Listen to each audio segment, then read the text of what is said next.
ভাই খেলতিছে এই ওয়ার্ল্ড কাপে, ও করে একটু ডাকি, এ বাবর আজম। এই শালা আমি তো ছোট ভাই লাগি।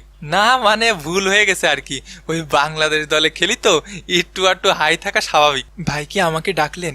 হাইসে গেছে আমার 18 বছরের কচি সওয়াল। তোর সঠিক সময় বিয়ে হলি আমার মতো একটা বাচ্চা থাকতো তোর।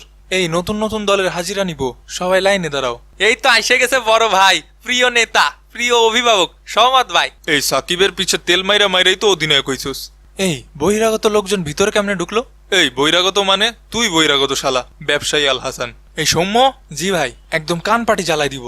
বহিরাগত লোকজন হলে ঢুকে কেমনি? সরি ভাই, এখনই ব্যবস্থা নিচ্ছি ভাই। এই ব্যবস্থা তোর পিছে দিয়া দিয়াম। এ ভাই দুই দিকে হুমকি দিলি, কোন দিকে যাব? তুই অবসরে যা। অত সুজা না ভাই, আমার প্রিয় ড্যাডি হাতুর সিং আর প্রিয় বিগ ব্রাদার সাকিব ভাই আছে যতদিন, খেয়ে যাব ততদিন।